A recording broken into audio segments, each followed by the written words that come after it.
Hey guys, Darko Paz coming here again with another deck profile. Look at it. We're in my room. It's been so long. I know. But, not that people really care.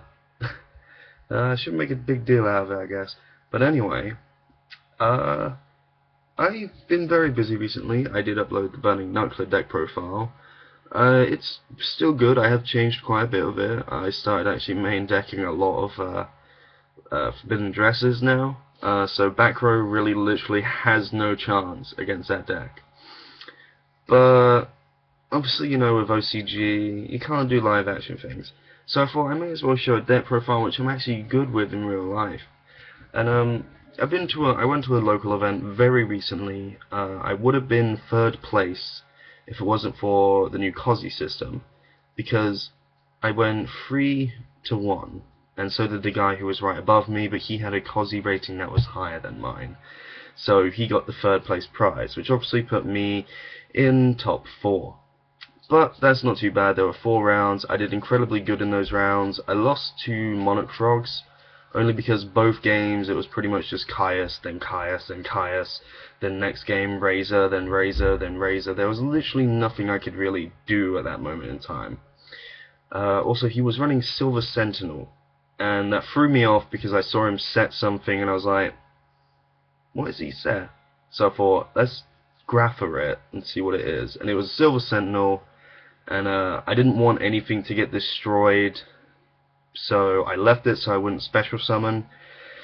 But he got his Treeborn anyway, and things like that happened. But my other matchups were incredibly good. My siding is what made me win those matchups. I went 2-0 every game that I won. But the one game I lost was 2-0. I lost 2-0 to it, only because I got thrown off so many times. This guy was very unique with his frogs and things like that. But anyway, guys, I'm going to stop talking about that, and I'm going to be showing you the deck I used, and that was Dark World. Now, I'm going to be taking this deck to regionals. Everything you see in here will be in my regional build. Please wish me luck. I'm very nervous when it comes to tournaments as it is.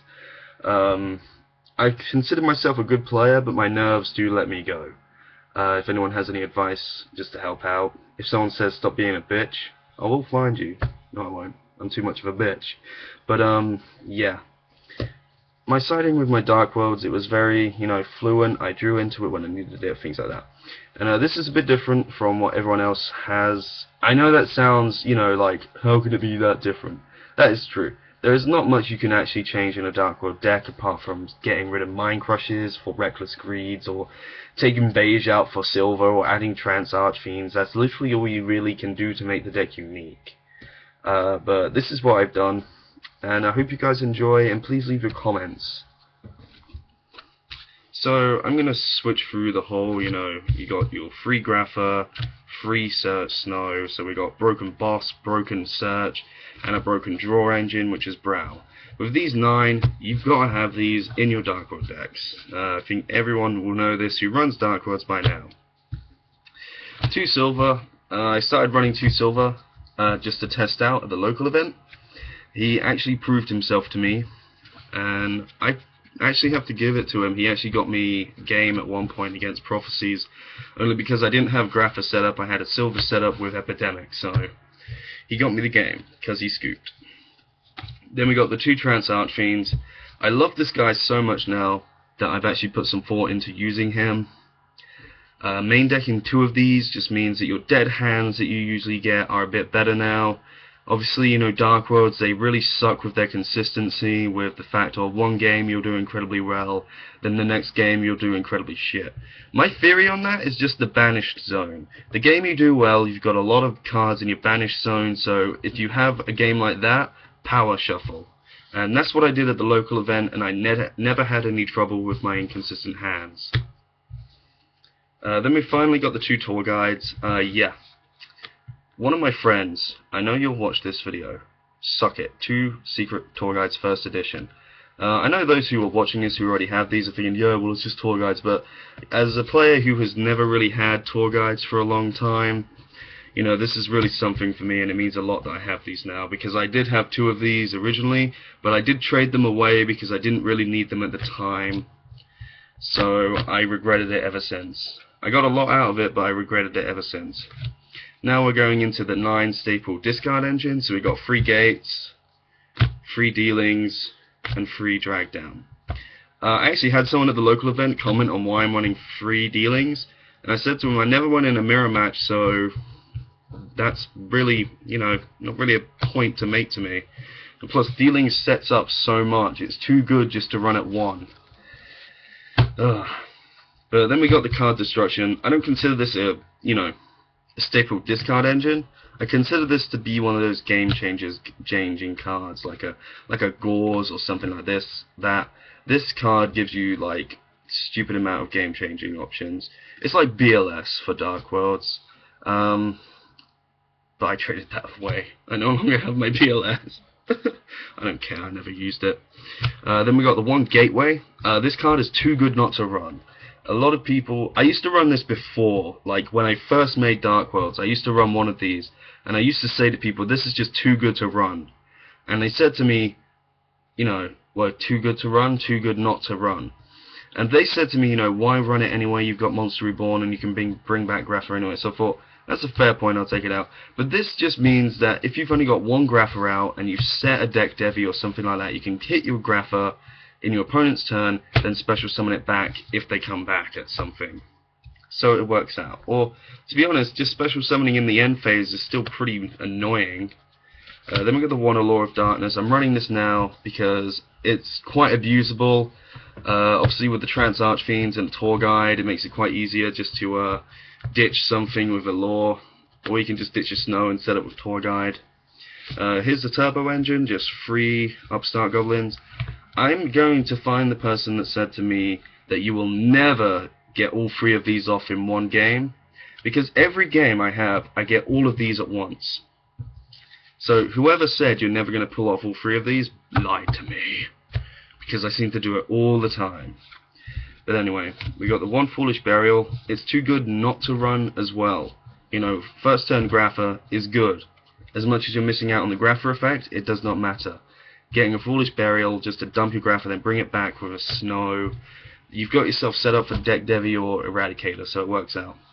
And finally, we've got the triple threat staple lineup, which is Heavy Storm, Dark Hole, and Monster Reborn. Sadly, Monster Reborn is only a common, and I do not run MSTs because I do not need them because of Grapha. Then we got Free Reckless Greed for our trap lineup. It's pretty good. I prefer running Free Reckless Greed over Mind Crush, because with Mind Crush you're not always going to go up against people that have to reveal their hands and things like that. I know as much as you're running the viruses and drag downs, I feel that this adds more consistency, and if you've got all 3 of these set and you just chain them one after the other, there is no way that you're going to get a dead hand. I mean, it's happened to me once when I literally just drew spells, but it's rare that that will ever happen, unless, you didn't shuffle your deck properly. The 1 Compulse, only because this deck doesn't really have any problem solvers apart from Grapha. So if it's your opponent's turn and they've summoned something pretty big that you can't get past, just compulse it and it just works out. Gets rid of Zen mains. Early game Zen mains against Dark Worlds is annoying because we don't want to lose our gates or anything like that, so Compulse just comes in handy. Then finally we've got the 2 viruses, Deck Devastation and Epidemic. A lot of people say to me, why are you only running 1 of each? Reason is, Fire Fist matchup, this is dead, beyond belief, it's gone. And I don't think that it's necessary to run 2 of each. If you want to run 2, that's fair enough. But I feel that 1 just keeps it well. I've got another copy in my side deck of these cards, so if I feel the need to side one of them out for the other, that's fine. But in having 2 of each, I feel is like, say you go up against Fire Fist and all you keep drawing is Deck Devi, that means you've just drawn 2 dead cards in your hand. Unless they're running Rabbit and Tour Guide, which I never really see. But Eradicator is probably the better virus out of them. I never used to think that, but I've come to terms with it now. It really is the better virus. This got me game twice, opening Eradicator twice in a row against Prophecies, and I had a setup.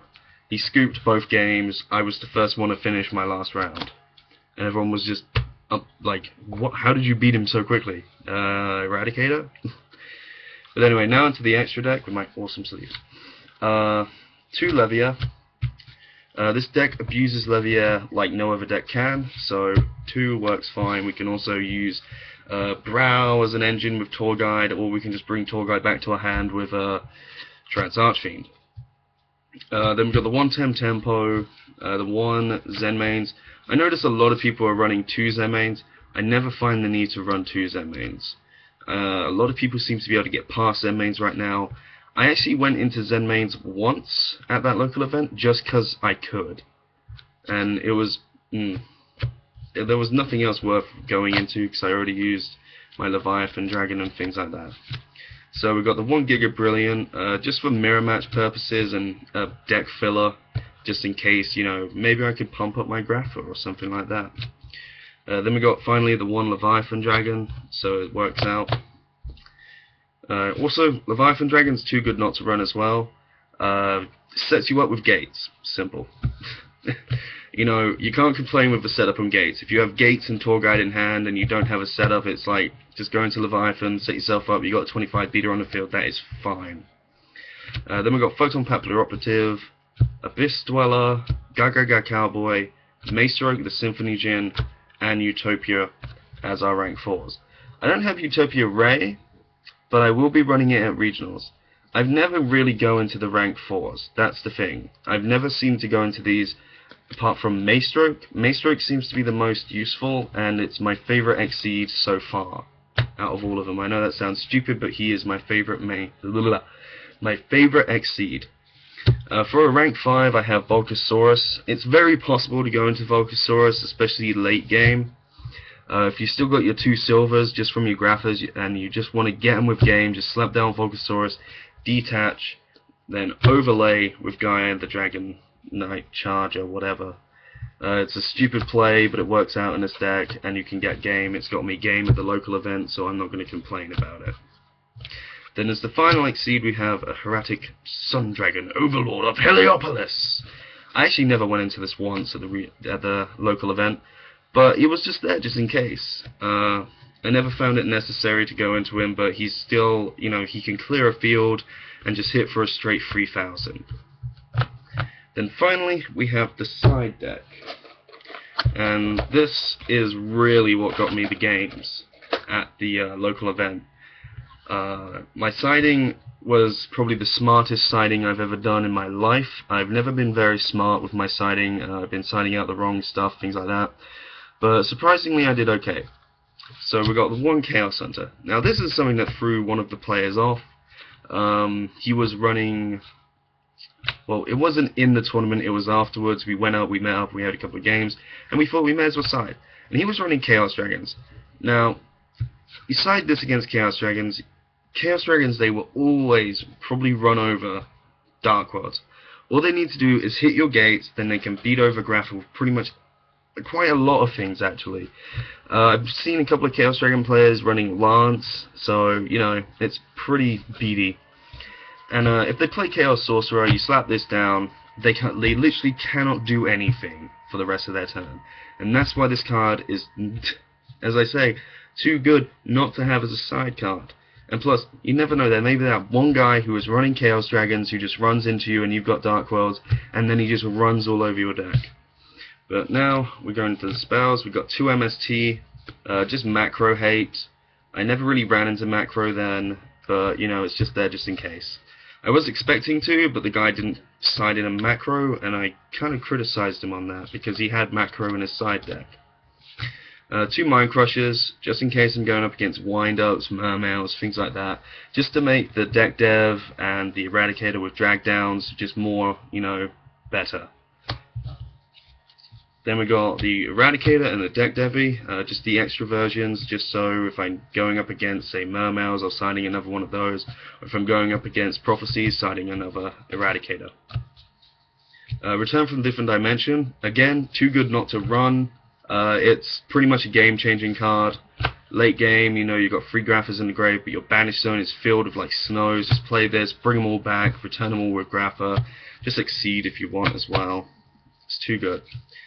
Dark Smog, 2 of them. These guys are awesome. You may run into Inzectors. Inzectors can be over this deck, but with 2 Dark Smog, it makes a big difference if they get their Ladybugs engraved or anything like that. No Ladybug and no Hornet. So it kills their deck. 2 Rivalry. This card is very restricted right now. I'm thinking of taking one of them out, only because the only deck this really will affect is Wind-Ups. And I have a good matchup against Wind-Ups anyway. There's only a few times they run over me, and that's only if they get their Shock Lock in, and things like that. So, you know, Rivalry, it's good, but it's restricted to one deck, in my opinion. And then finally, I have a Skill Drain, just for Fire Fists and 6 Sams.